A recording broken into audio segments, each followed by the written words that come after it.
고금리를 걱정할 때가 아닙니다. 전셋값 상승 내년까지 지속 가능성이 매우 크답니다. 지탱의 요인으로는요, 내년에도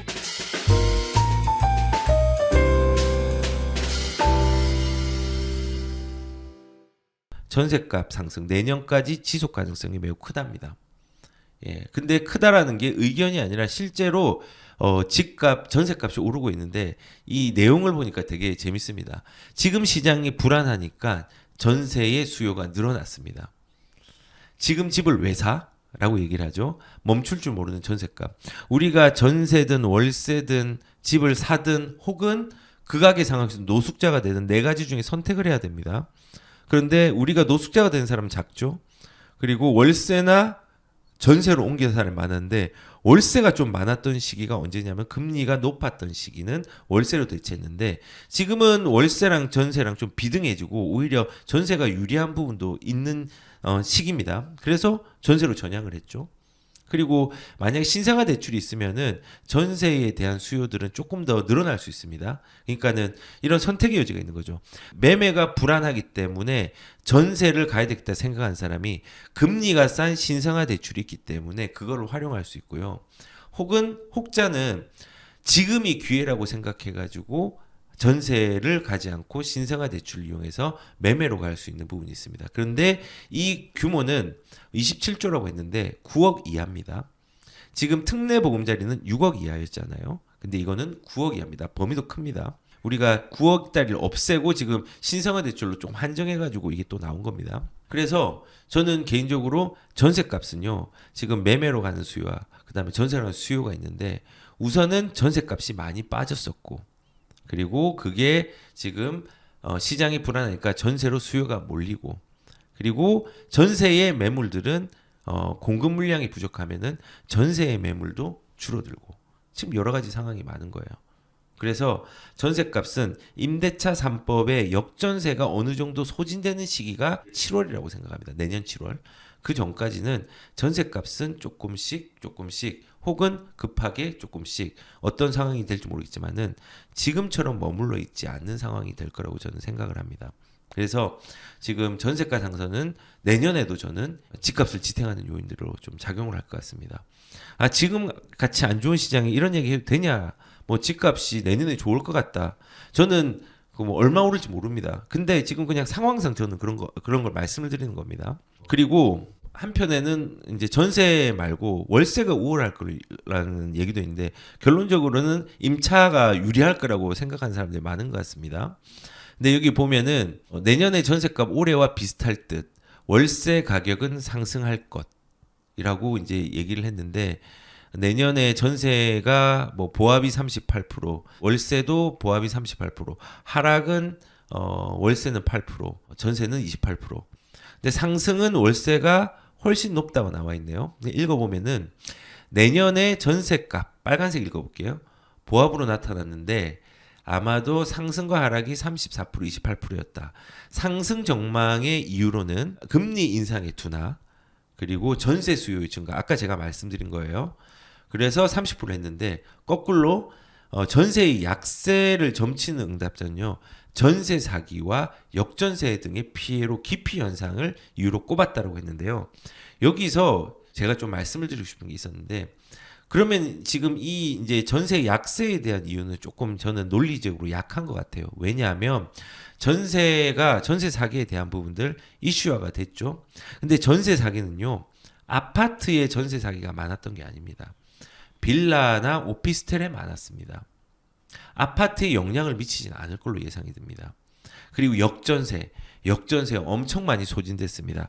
앞으로 역전세가 지금 없다가 아니라 그 수는 줄어들 거라는 겁니다.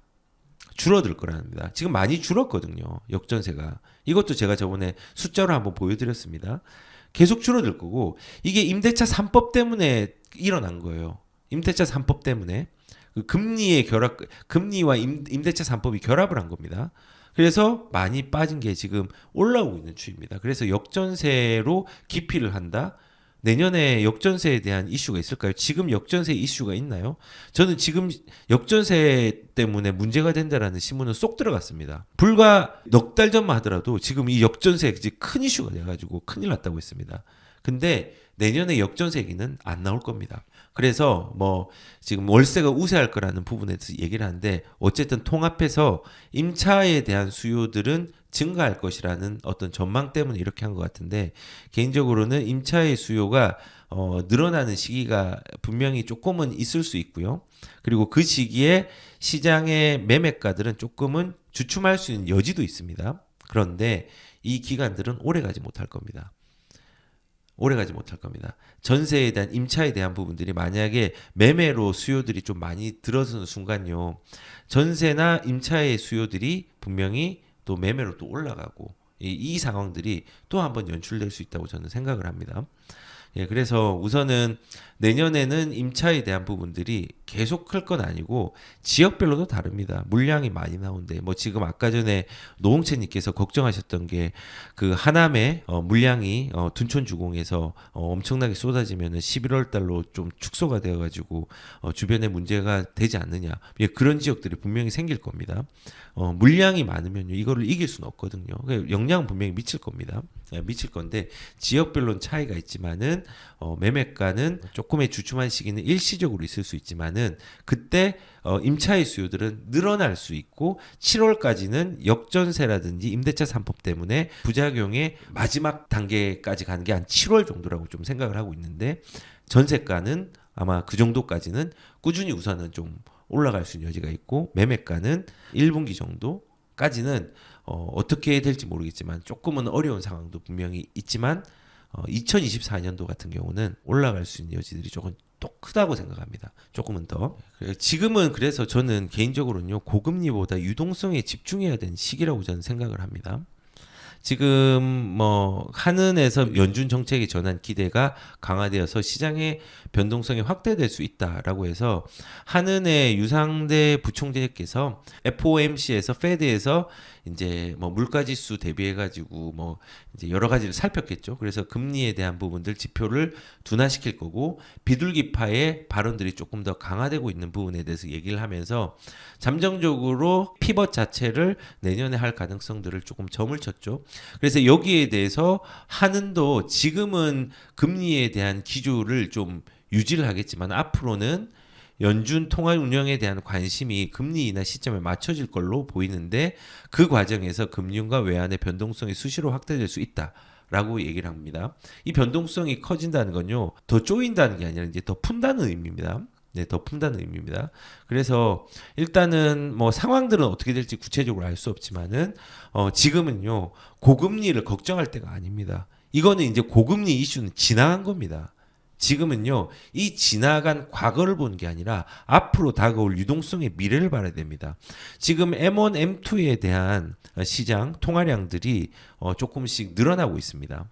근데 M1, M2는 대기 수요죠. 그렇기 때문에 이 돈이 이제 M1, M2가 좀 늘어난다라는 건요. 사실은 우리가 시장에서 거래가 안 된다의 개념이 아니라 시장에서 거래를 하는 대기 수요들이 점차 쌓여간다는 겁니다. 이 사람들이 나와버리면요. 시장이 좀 다르게 움직일 거예요.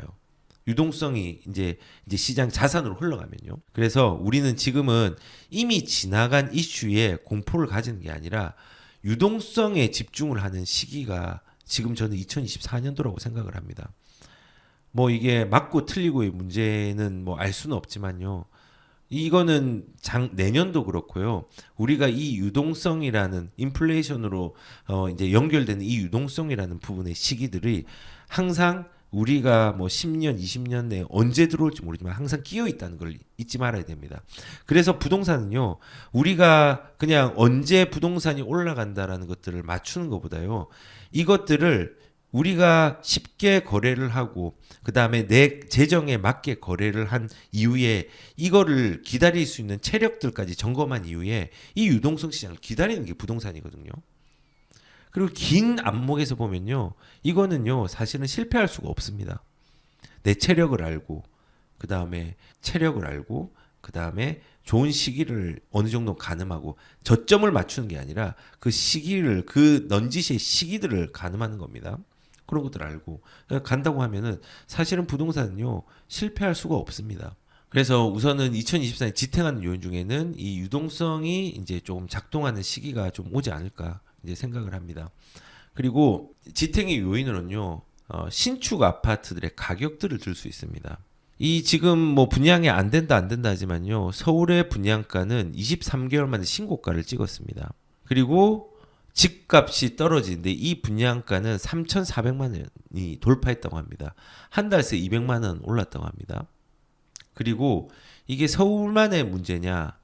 부산의 84형 아파트 분양가 1년 새 3천만 원 올랐다. 이게 오늘 기사입니다. 분양가는 과거로 돌아가기 어렵습니다. 그리고 예상컨대 내년에도 분양가는 조금 더 지금의 그 오름세를 유지를 할 것 같아요. 내년부터 분양가를 올리는 요인들이 몇 개가 또 있는데요. 2024년도에 아파트 제로 에너지 건축 의무화. 이게 이제 3년 전인가 2년 전에 제정이 된 건데, 이제 제도화된 건데 의무화되었습니다. 인증이.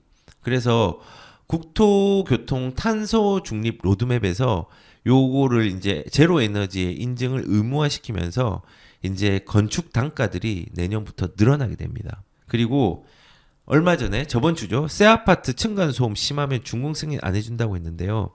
지금 신축 같은 경우는 기준 미달 시에 준공을 불허한다고 했고요.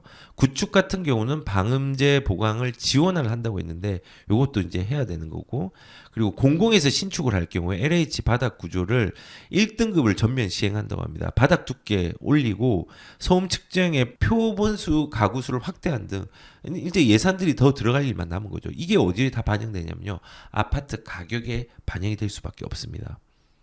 그렇지 않나요? 그래서 내년에는 분양가를 올리는 요인이 요것도 추가가 됐습니다. 원래 올리는 요인이 뭐였냐면요, 시멘트, 레민콘, 그 다음에 철근 기준 가격, 그 다음 건설회비 임금인데 이거는 이미 많이 올랐죠. 철근 시멘트는 뭐 7개사 평균 가격에 여기 2021년 톤당에 78,000원이었는데 11만 2천원으로 42% 급등했어요. 이거 오늘 기사에서 뽑은 거예요. 레미콘 같은 경우도 2020년도에 6만 원 했는데 2022년도에 8만 원 23% 했습니다. 올랐습니다. 그리고 철근 가격도 지난해 12월부터는 8천만 원 상승해서 인건비도 계속 상승하고 있고, 건설의 임금은 26만에서 상반기보다는 3.95%, 그리고 작년 대비해 가지고 동일 월에 비교해서는 6.7% 상승을 했습니다. 이게 어디에 반영된 줄 아시죠? 그 아파트 가격, 분양가의 가격에 반영이 됩니다. 그뿐만 아니라 우리가 근로시간들을 줄였잖아요. 52시간인가? 줄였잖아요. 그 줄임으로써 이게 건설업계에도 영향을 미쳤습니다. 어떻게 미쳤냐면요, 이제 야간에 하는 공사들을 못 하잖아요.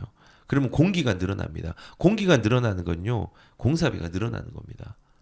자, 지금 2024년도에 나오는 물량들 혹은 그 이후에 나온 물량은요, 계속 분양가를 올리는 상황들이 만들어지는 겁니다. 그러면은 이 분양가를 올린다는 거는 뭐냐면요, 신축 아파트들이 올라가는 겁니다. 근데 신축 아파트들이 올라가면 구축 아파트는 어떨까요? 가만히 있을까요? 가만히 있지 않습니다. 구축 아파트는요, 시장이 좋을 때 신축이 올라가면 따라 올라갑니다. 따라 올라갑니다. 신축까지는 아니지만요, 끌어올려 줍니다.